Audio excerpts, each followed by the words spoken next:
Halo, selamat datang di RHLG Channel. Siapa pendiri GPI? Sebelum kita lanjut, jangan lupa like, komen, bagikan dan subscribe. Biografi singkat pendiri GPI PDTF Renatus Siburian. Awan gelap yang menggelayut di atas kota Pematang Siantar. Alam juga masyghul. Turut pilu merasakan berpulang ke pangkuan Bapa di sorga. Seorang penginjil besar Eporus sekaligus pendiri Gereja Pentakosta Indonesia. Gereja yang didirikannya sendiri hanya dari desa kecil, yang kemudian bertumbuh menjadi sinode besar hingga ada di kota-kota besar di Indonesia. Hari itu, hari Sabtu, tanggal 20 Juni tahun 1987 dia menghembuskan nafas terakhir. Selesai sudahlah tugasnya di dunia, yang telah mengabdikan dan menunaikan tugasnya sebagai pembawa berita Injil. Selama di dunia mungkin Tuhan melihat hidupnya berkeluget-keluget menyebarkan Injil. Jalan yang sudah ditempuhnya sungguh panjang. Hari itu, persis di umur 72 tahun, Tuhan memanggilnya untuk beristirahat tenang dari jerih lelah selama ini. Berita meninggalnya sang evangelis itu dengan cepat menyebar bukan saja di sekitar kota Pematang Siantar, Sumatera Utara, sebagai pusat dari gereja yang dirintisnya. Tetapi berita itu juga sampai ke berbagai penjuru wilayah di Indonesia. Suasana tangis, haru, seduh, susah hati perasaan mereka. Para pelayat bercampur baur atas berita meninggalnya sang penginjil. Ditangisi karena karyanya dan tugas panggilannya. Sebagai jalan mulia membawa jiwa-jiwa mengenal Kristus. Dari berbagai penjuru hadir memberikan penghormatan terakhir. Bukan hanya pejabat daerah yang hadir, tetapi juga para tokoh-tokoh. Baik tokoh gereja dari berbagai aras nasional datang, dan tokoh politik nasional. Karena memang selain tokoh gereja, dia juga pendiri organisasi masyarakat, organisasi karyawan umat Pentakosta Indonesia yang disingkat OKUPI, pendukung golongan karya. Sebagai seorang tokoh gereja juga, pada masanya ikut memberi andil pada kemajuan gereja di Indonesia, utamanya di Sumatera Utara. Maka, tak mengherankan jika yang hadir kala itu diperkirakan berbondong puluhan ribu orang datang untuk melayat, berbelasungkawa.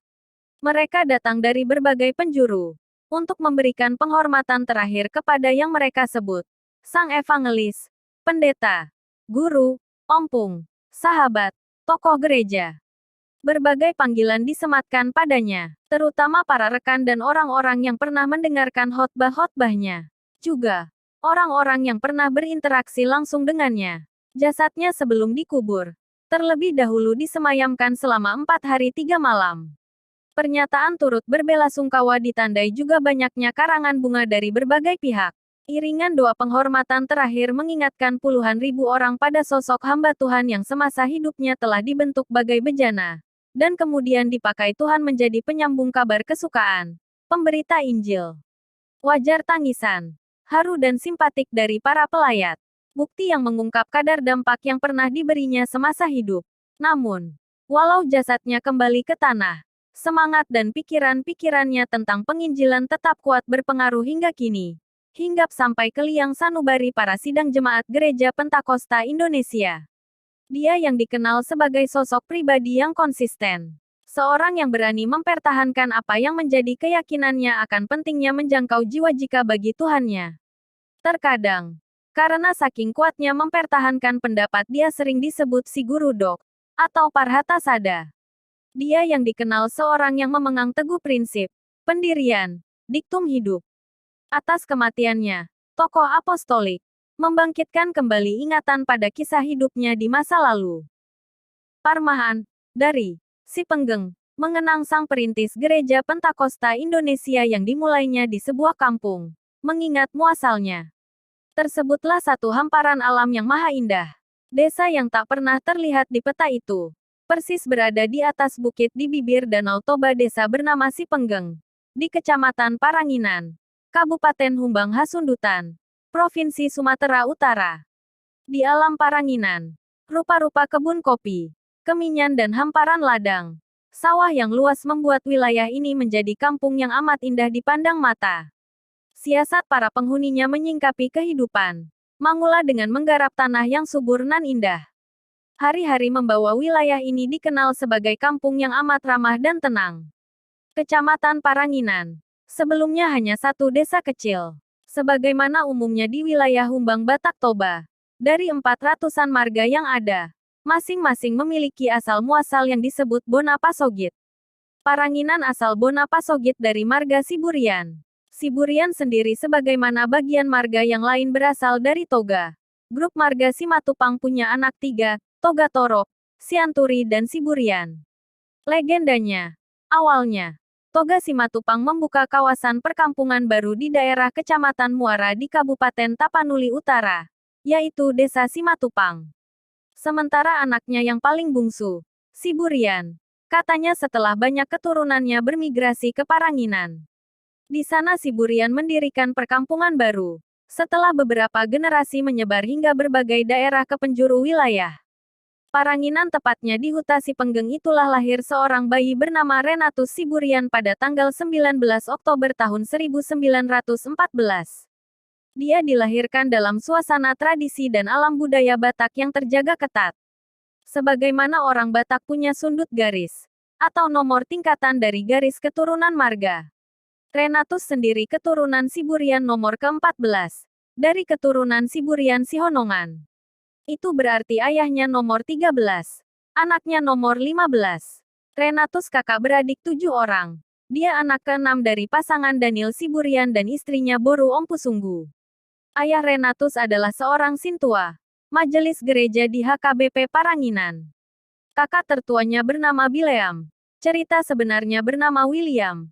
Tetapi karena pengucapan yang salah jadi dipanggil Bileam. Jadilah Bileam. Anak kedua adalah seorang perempuan bernama Naimasti.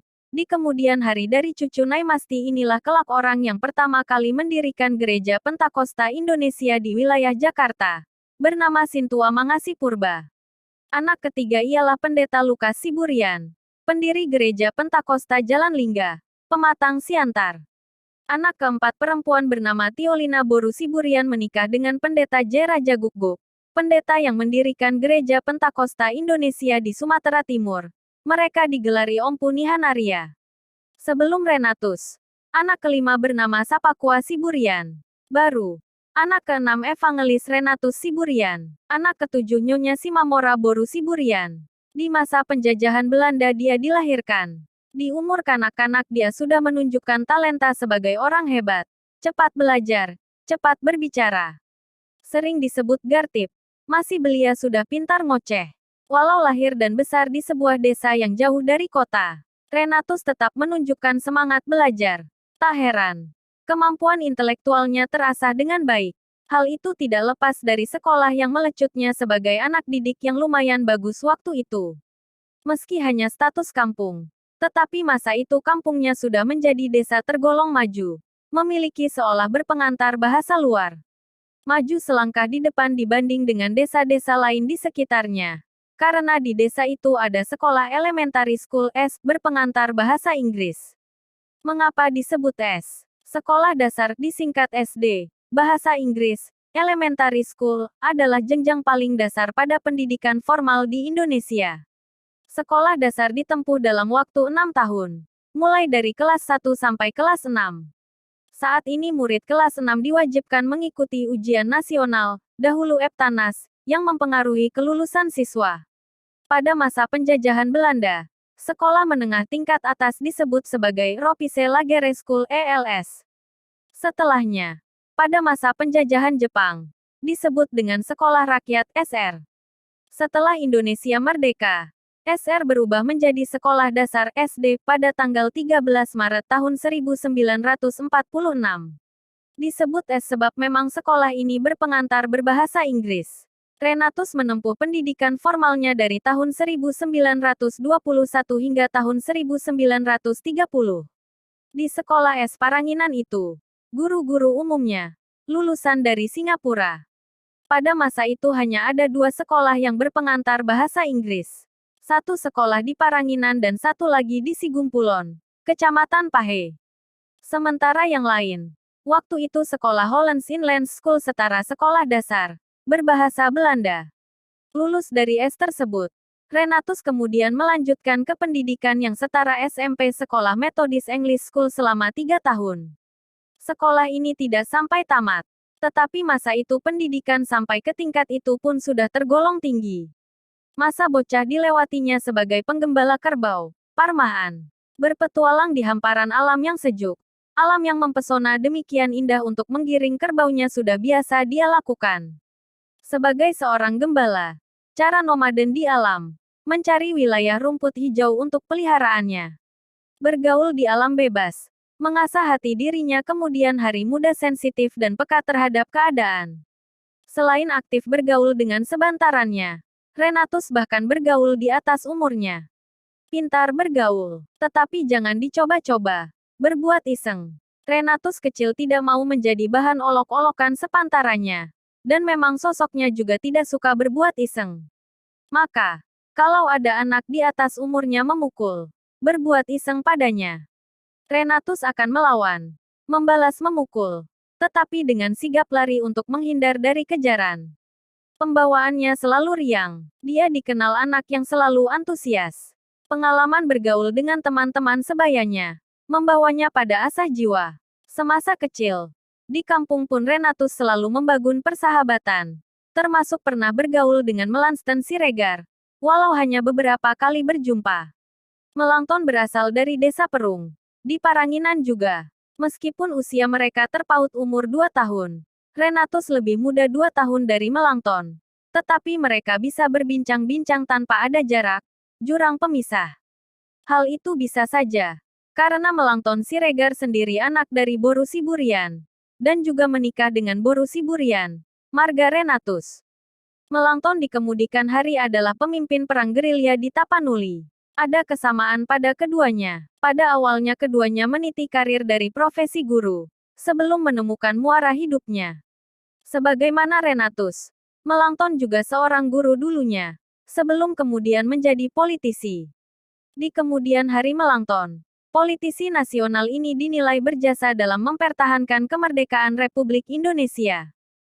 Melanton sendiri turut berperan dalam pembangunan demokrasi, politik, dan pendidikan nasional. Sementara Renatus sendiri juga pernah menjadi guru agama, sebelum menetapkan hati menjadi penginjil. Kembali ke cerita Huta Si Penggeng dan Renatus. Di desa itu, Renatus muda selain marmahan, juga selalu mengikuti tontonan opera. Masa itu, tontonan operalah tontonan yang paling mewah.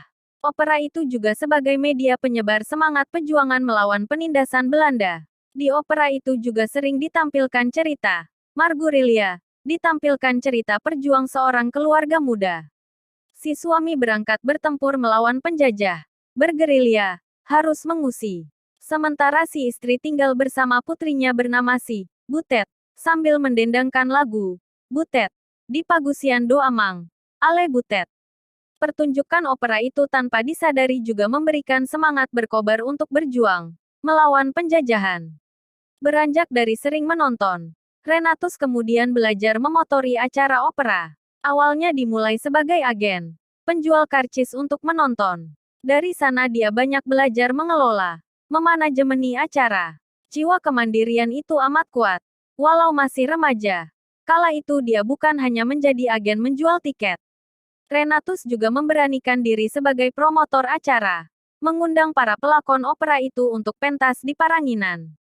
Bahkan, konon Renatus pernah mengundang opera Batak, grup Tilhang Gultom waktu itu untuk mengelar pertunjukan. Dia sendiri mengajak anak-anak sebantarannya untuk menyokong suksesnya acara. Sementara yang masih kanak-kanak disuruhnya untuk manortor, menari membantu semaraknya pertunjukan. Saat anak-anak menari-nari itu, semua penonton memberikan uang kepada anak penari. Lalu uang tersebut dikumpulkannya, kemudian membayarkan honor para pelakon opera. Sementara pendukung acara, anak-anak tadi dibaginya sepantasnya. Jiwa kemandiriannya, mengorganisir dan mempengaruhi orang sudah terlihat. Sebagai anak muda yang selalu cepat belajar. Selain itu, dari kebiasaan menonton mensponsori acara-acara opera, Renatus diam-diam mengamati para pemain musiknya.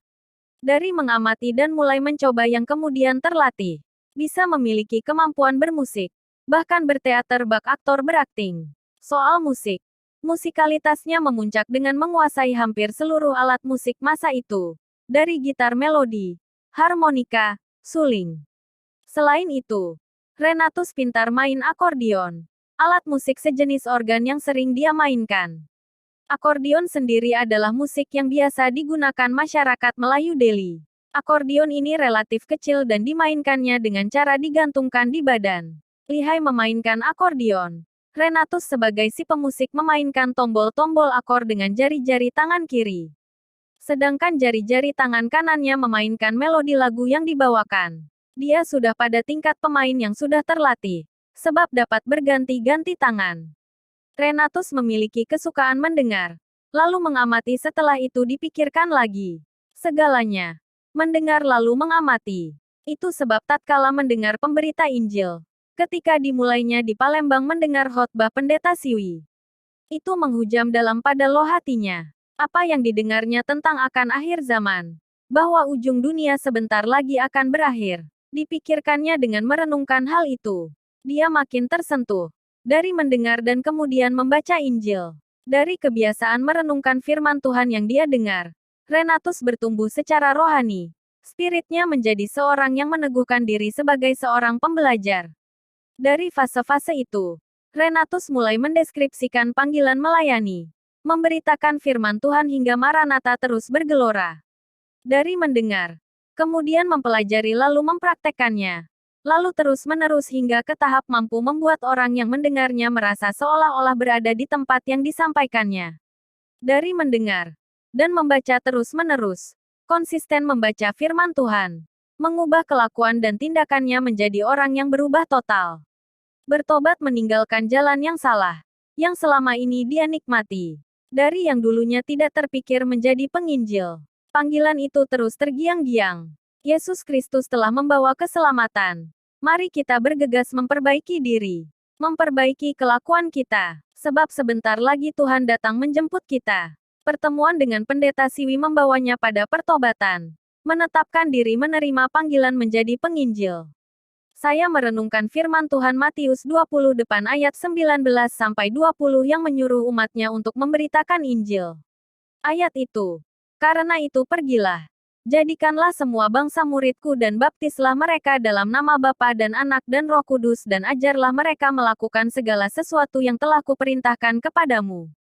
Dan ketahuilah, aku menyertai kamu senantiasa sampai kepada akhir zaman. Ayat itu memberikannya semacam gairah baru untuk mewujudkan panggilan melayani. Doa sungguh-sungguh. Sejak itu membuat keputusan, komitmen menjadi penginjil. Meminta Tuhan memberinya kekuatan untuk menjadi penginjil. Sejak itu, Renatus tekun membaca Alkitab, lalu makin biasa dan mampu menarasikan tokoh-tokoh Alkitab dengan baik. Di kemudian hari, setelah lulusan dari sekolah Alkitab pun setelah menjadi seorang evangelis, dia makin bening bercerita, makin sistematis menceritakan isi Alkitab. Termasuk cerita-cerita dan kisah-kisah yang baru dia baca, bisa lagi diceritakannya kembali dengan baik. Juga, oleh karena belajar teater di kampungnya, melatih dirinya olah vokal yang dikemudikan hari setelah menjadi penginjil, maka biasa mengekspresikan, memainkan tokoh antagonis maupun protagonisnya di Alkitab. Itulah Renatus, Parmaan di masa kanak-kanak, yang di kemudian hari menjadi gembala bagi banyak sidang jemaat Gereja Pentakosta Indonesia. Ditulis Hotman J. Lumban Gaol, editor buku Maulia T. Horas. Jangan lupa like, komen, subscribe dan bagikan agar kami lebih semangat lagi membuat tokoh-tokoh gereja. Terima kasih.